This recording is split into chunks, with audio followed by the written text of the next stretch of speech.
Hi, my name is Greg Mengarelli, Mayor of the City of Prescott, and you're watching Prescott Today. Today we're going to look at the Community Development Department here at the city and look at what it takes to build or remodel in the City of Prescott. We'll be right back.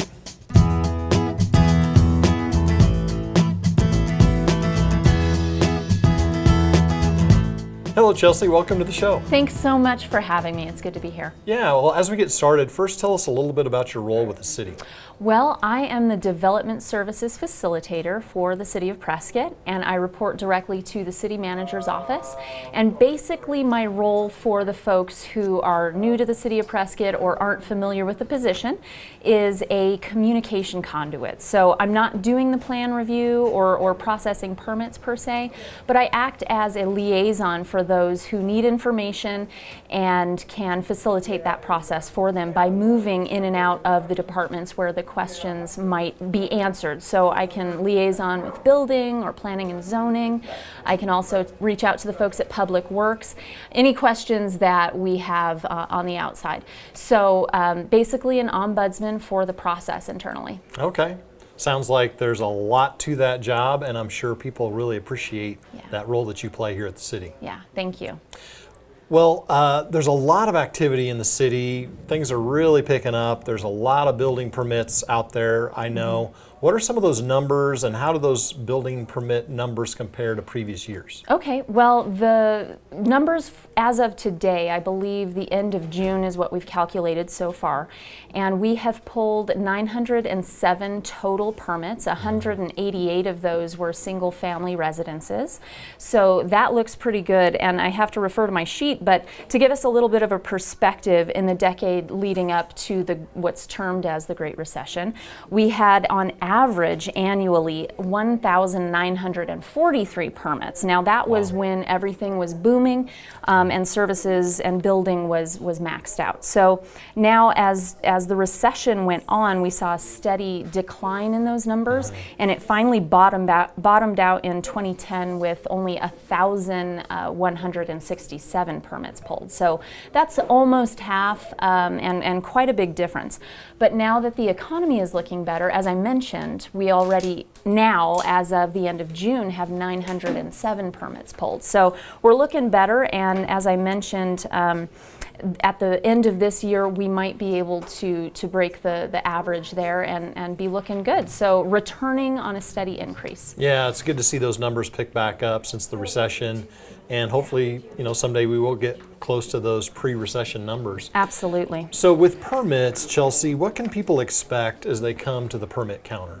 Well, they'll be greeted by one of our Pleasant permit technicians, and they're the folks that will gather the application and process it through the system. So they'll route it through to the reviewers and get it logged in and ready for processing.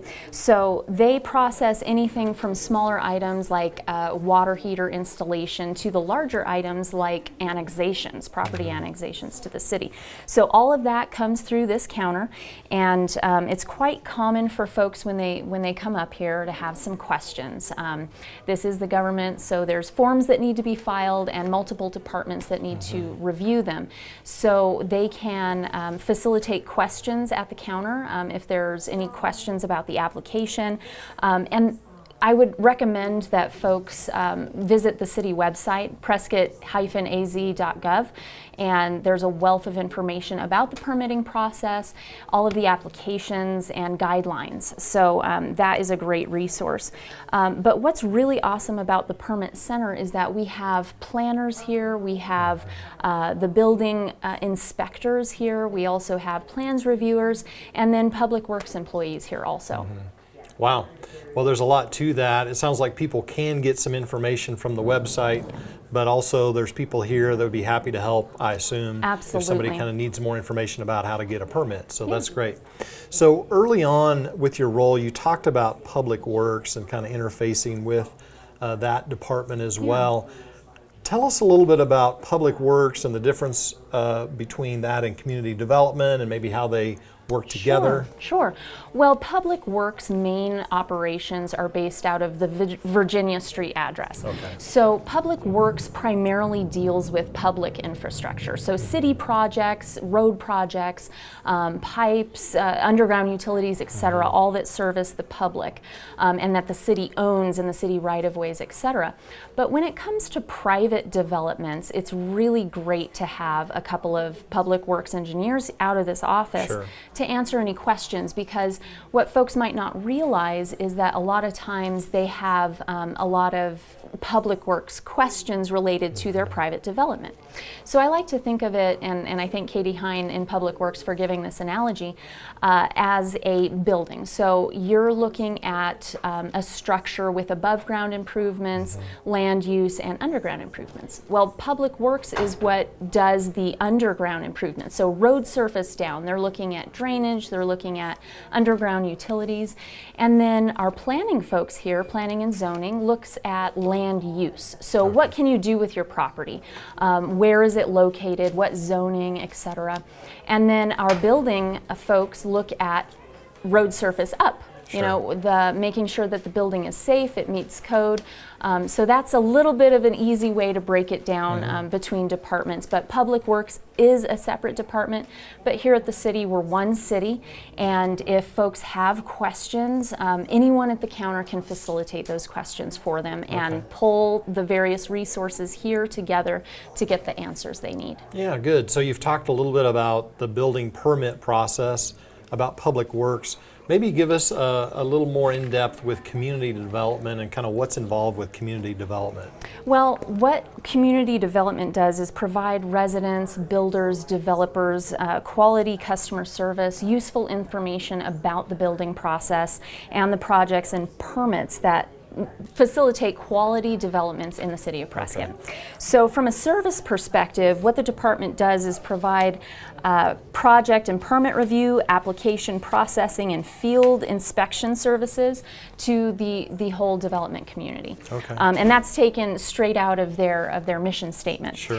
So as I mentioned, community development really has two arms, the planning and zoning side and then the building department side. Planning and zoning obviously processes, as I mentioned, the annexations, subdivision plats, zoning amendments, general plan amendments, and various land permits and special uses. The community development building side of things looks at processes for building permits, plan reviews, inspections, and to ensure that all of the building code compliance is being followed. So Chelsea, earlier we were talking about the permit counter. Tell me, why do you need a permit? Yeah, it can be a little bit daunting for especially owners who are just wanting to do a patio extension and they have a multi-page document that they need to fill out. But what folks need to realize is that the inspections that the city perform are really for their benefit. When they get a permit, they know that whatever structure, whatever improvement they're putting on their property that they're going to be responsible for is going to have eyes all over it that can tell them, you know, maybe something was missed during construction, which can happen. I mean, we're all human and there can be errors. So this is just a double check for the homeowner, and it is absolutely a necessity because you don't want to walk through your new structure and there be a hazard or something happens down the road. So this is just one of those opportunities for people to get a double check at their new improvements. Yeah, really they should view it as a partnership, and we're here to help to make sure things are done in a quality manner and that it's going to be done right. So, well, thank you for that, Chelsea. We're going to take a little break, and when we come back, we're going to talk a little bit more about community development and the whole planning process. We'll be right back.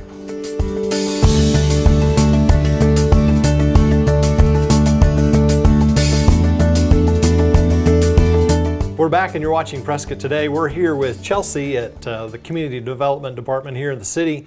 And so Chelsea, let's talk a little bit about the plan submittal process and what that looks like. Absolutely. So based on the project, there are different applications that an applicant would need to complete in order to start the permit review process. So there are commercial applications, sign permit applications, there are various number of applications that are project specific. Okay, so let's talk about a specific project. You know, a lot of times people will be putting up fences. I think that's pretty common. Let's talk about a fence project and what that looks like in this process. Absolutely. So what folks might not realize about a fence permit is that we're going to be taking a look at a number of things. So we're going to look at, is the property in a FEMA flood zone? Is the property on a corner where there might be a line of sight issue for vehicles as they're traveling past the fence? Is the fence going to enclose a sewer or water easement where future utility folks will need to get in there and do some repairs or maintenance? So there's gates that might need to be installed in the fence. So it's really in the owner's best interest to get a permit for that, because down the road, if they didn't get one, they might need to make some modifications to it to accommodate those conditions. Sure. So a lot of people out there, I think, do a lot of these projects themselves. Can just an individual here, one of our residents, come pull a permit? Do we need a contractor? No, most permits, it really depends on the project. So for basic permits, no, you don't have to be an expert in the process. And if you have questions about it, you can just visit the permit center, and one of our lovely permit technicians could answer those questions for you. We work with major developers, we work with contractors, builders, subs, all spectrum. And then we have those homeowners that come in just having simple projects. So we're happy to facilitate the service for all of those folks. And if they have questions, just swing by and ask, visit our website, and they can get their answers to their questions. Yeah, very good. So, you know, a lot of times I'm doing things around my place and, you know, I don't know, do I need a permit? You know, so is it the size of the project, the type of project? How do I know when to pull a permit? Yes, as I mentioned, it is very project specific, and our building department has developed a cheat sheet. Of course, it can't cover every single project that ever is going to occur on your property, but there is a nice matrix that's available on our website. Again, that website is prescott-az.gov, and you can visit. There is a friendly little link that says, when do I need a permit, or specifically, what permit do I need? And it lines through a bunch of different projects where, yes, you'll need this permit, no, you won't need this one, but basically it's always safer to check. Okay. Earlier we were talking about a partnership, you know, with making sure that things are done right and done well. And how do people know, like, what's involved with a project? Are there people here that could help us with those specifics on a project? Like, I don't even maybe know where to start. Absolutely. Can the city help us with that? Absolutely. Again, the website is a great resource. We have our email addresses on there. I'm a phone call away and an email away. But again, the website has all of the applications that folks would need to refer to. And then when they're ready to file their application, they can definitely swing by and ask any particular questions. As I mentioned at the beginning of the show, we have so many resources to pull from here at the counter that if they're really not sure and they're not able to navigate the website or find their questions there, or their answers to their questions there, then they can pop down and visit us here at City Hall. Okay, well that's really helpful. Man, there's a lot involved with this process, and I know we're just kind of scratching the surface, and we haven't even started talking about the review process. Right. But we'll do that when we come back. We're going to take a little break right now and come back and talk about the review process here with Chelsea at the Community Development Department. We'll be right back.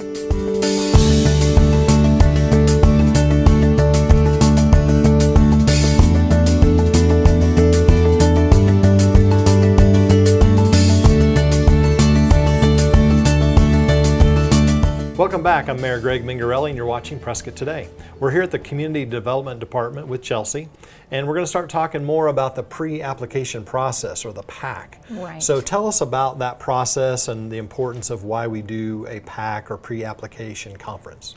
Well, it's a fantastic opportunity for applicants to come in. It's for basically a broad spectrum of projects. And what it affords the applicant is a preview before they submit their official permit package. So what we typically do is meet weekly, and you have the opportunity to submit a simple plan, a concept of what project you're wanting to build in the city. And we get all of the reviewers together in a room. We also get folks from, depending on what the project is, we could have people from the airport out there. We could have Yavapai Health Services if it's a kitchen or some place with food.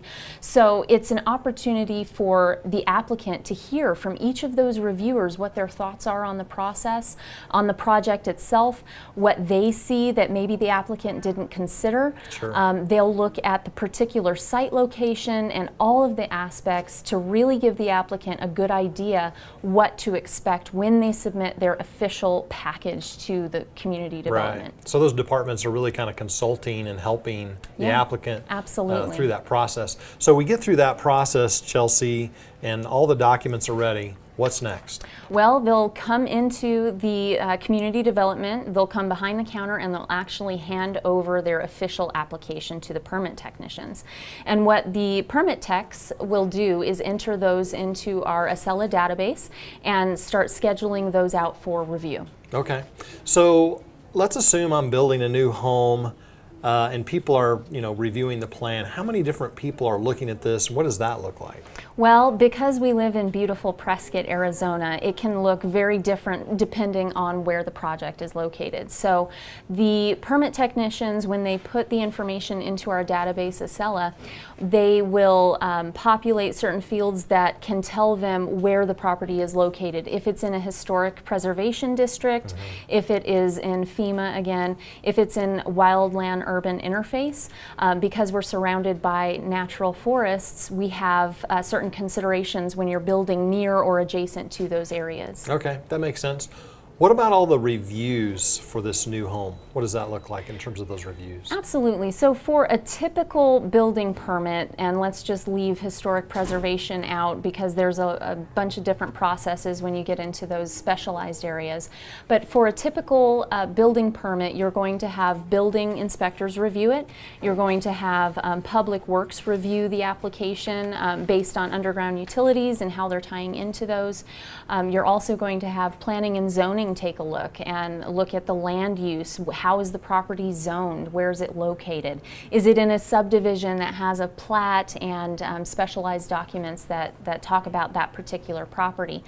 In addition to that, our fire reviews take a look at the site-specific information. How far away from the nearest road is the property? And it'll, as I mentioned, the building plan reviewers will look at specifically the codes and how the building is going to be constructed. So there's a wide array of reviews that happen on each permit, but again, it's based on the type of project. Okay. And what kind of corrections usually take place when you're reviewing these? Yeah, absolutely. It can be different with each different department. So for clarification, sometimes the reviewers will turn around corrections just needing more information, like the plan wasn't clear on what the topography lines were indicating, or maybe building didn't have the details on specific construction items. So there are varying corrections that may occur, but typically we do try to make those get back out to the applicant in a comment letter, so they have all of these notes to reference when they're making the corrections to the plans. So they're documented that way. Absolutely. So let's talk a little bit about history, particularly with codes. What does that look like in Prescott from maybe in the 1800s to today?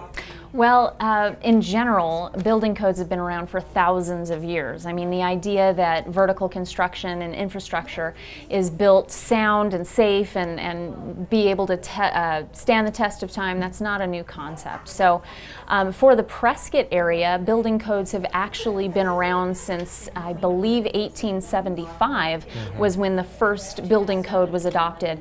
And since then, obviously, with construction and new methods, that has been greatly expanded in varying areas. For instance, Prescott's first schoolhouse was built in the 1860s, but that structure had to be replaced in the mid-1870s because they found out that it could flood from Granite Creek. Now, if the Prescott schoolhouse contractor had filled out their FEMA questionnaire, that probably wouldn't have happened. With that, a quick shout out to and thank you to our friends at Charlotte Hall Museum, Library and Archives on McCormick Street for their generous donation and help with the research. But beyond that, we have new codes today. Okay, so today we have international building codes, right? Yes. So I believe the last iteration that was adopted by the City of Prescott is the 2012 code. So the International Code Council is a group that gets together and develops a code book, basically. So there are various volumes of what the codes apply to. There's an international building code that talks about primarily commercial structures, international residential code that talks about residential structures, and then you have energy code, plumbing code, etc. So there are multiple volumes, and the updating process, because there is a more recent update to the code, there is actually a 2015 version, but the City of Prescott adopts in 1 year or one rotation behind what the International Code Council publishes, just to give us time to study the code and make sure that we know and are able to inspect for it. Right. Okay. Well, that's a lot of great information here, and hopefully our viewers were able to kind of pick up some good ideas and tips about pulling a permit and what it looks like to pull a permit or go through the planning process. But now what we're going to do is we're going to take up and move to an actual construction site, and we're going to start talking about the inspections and the different things that actually happen on a building site. So stay right with us, and we'll be right back. You're watching Prescott Today.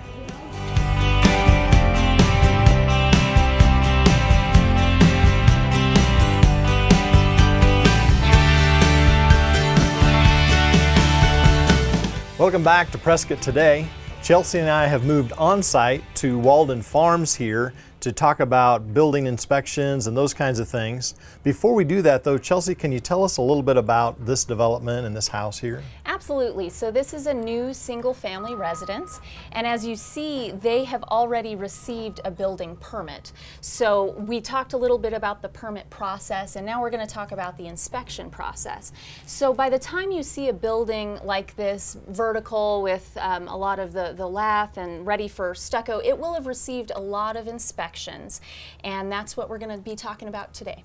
So we have our permit and we've started construction. So tell us a little bit about the types of permits, when do you get inspections, that kind of thing. Well, inspections happen at various stages of construction, and that is to ensure that the building plans that received the permit are being adhered to, and that everything is on track and nothing is missed that was approved in the plans. So by the time that this has been constructed, a number of inspections have occurred, and before construction can progress to the next phase, each of those inspections has to pass. So time is naturally of the essence when it comes to inspections, and that's why the City of Prescott uses an IVR system, and what that is a interactive voice response call-in inspection line, where folks can, builders or homeowners can call in inspections up to midnight the night before. So if they had a very busy day working and they realize, oh no, I forgot to call in my inspection, they have up until midnight to have the inspection occur the next day. So it's really a good system, and it's important for folks to call in each inspection that needs to occur. We'll get into it in a little bit as to what inspections this place might need, but multiple inspections can happen at the same time. So they need to be sure to call in each of the inspections just so the inspector is aware of what they need to look at when they're on the site that day. Okay. So how do they know when to call in to the IVR system, you know, what phases? Well, it's great because all of those codes and the IVR have printed on the actual permit they receive. So when you receive your building permits, everything's approved, you'll receive a copy of the IVR instructions that has the telephone number, the times you can call in, but also it includes the codes for each of the inspections that you'll need to call in. And each of those inspections are printed in the order that you'll need to call. So as you progress through your construction activity, you'll actually be looking at that list and crossing them off and calling them in. And that list is available for folks to look at on the city's website if they're curious. Okay. So since we're here at an actual site, can you give us an overview of this house or what we're going to be looking at in terms of inspections? Absolutely. So from the looks of it, this place has already received, already gone through their building wrap, which is the barrier between the building inside environment and the building outside environment. Looks like they're ready for some stucco, and as we'll see in a minute on the inside, I think they've already received some insulation blown in, and that means their combo rough has been finaled, which is their mechanical, plumbing, electrical, the inside area of the walls. Okay. Well, it'd be fun to kind of go check all this out inside and kind of see what stage and what inspections they've been through and getting ready for. I understand we need to get some safety gear on before we do that. Yeah, absolutely. And this is a hard hat area, so Okay. I'm gonna get you a hard hat. Okay. And I had the folks down at Community Development dig me up something special just for Okay. this special Okay, case. great. I can't wait. And this is for you, Oh, Mayor. nice. It's a hard hat in the shape of a cowboy hat. Well, that's sharp. So you'll be in style when we all walk right. through. I like that. Yeah, there we go. We're ready Looks to go good. to the Prescott world's oldest rodeo. So let's get some safety gear on, and then we're going to head inside and take a look. All right. Well, now that we're outfitted, you look great, by the way. Thank you. Thank you. Yeah. Let's go inside, and maybe you can tell us more what the inspector does on site. Absolutely. They're going to reference what inspections were called in the night before, and then they'll take a look at the plans. All right. Let's do it. So one of the first things the inspector, as I mentioned, does is look at what was called in for the inspection. And then usually, depending on what type of inspection was called in, they're going to reference the plans. And we have unrolled the plans here for us to reference. But basically, as I mentioned earlier in the show, the inspectors are looking for adherence to the permitted plans, but they are looking for life safety items as well. That's the overall intent of getting a permit. Okay. And it's in the owner's best interest to get a permit. And then from there, each phase of their construction is viewed by the inspector, and they have those important items that they know from the code that tell them what could be a potential life safety issue down the road. You know, for your family moving into their new home, you want to make sure that all of those things are covered. Sure. Yeah, that's good for our viewers to know if you're purchasing a home, right? That we've been in there and inspected. So, Chelsea, can you tell us a little bit more about the importance of the different phases of construction and why inspect at those different phases? Absolutely. And as you can see, being inside the home here, we have various things going on. The framing, the slab is done. We have electrical in the walls. We have blown-in insulation here. And basically, having the inspection done at the various stages means that the inspector sees everything before it's covered up by another layer of construction. So after this home is inspected, it looks like the inspection is going to be for the insulation. That means the wiring behind the insulation has already been inspected. So after this inspection passes, the drywall will go up. And the inspector obviously wouldn't be able to see the wiring or the insulation behind the drywall. So that's why it's necessary to have the inspections conducted at the varying stages. Yeah, that makes sense. It's kind of like layers, right? Where we kind Absolutely. of start with the basic framing, and you want to inspect before things start happening. Exactly. Obviously, drywall is a Exactly. separate inspection because it's covering a lot of different things up that you wouldn't see earlier. So Absolutely. it makes a lot of sense. Well, this has been very informative, Chelsea, and I want to thank you and the whole department there at Community Development and everybody at Public Works just for all the work that you do for our citizens. And I hope this has been very informative. Of course, just for somebody maybe starting out that's never done this, hopefully you can gain some information that will help you. And even for a seasoned contractor, we want to say that we're here, the city's here, and Chelsea in particular, to help you make sure this is a smooth process, that things go really well for you. And if not, we'd really love to hear from you. So thank you so much for joining us. We also want to thank Walton Farms for allowing us to be here today. And this has been a great show. Thank you so much for tuning in. Please stay tuned next month, and we'll have another show, Prescott Today. I'm Mayor Greg Mengarelli, and thank you for tuning in to Prescott Today.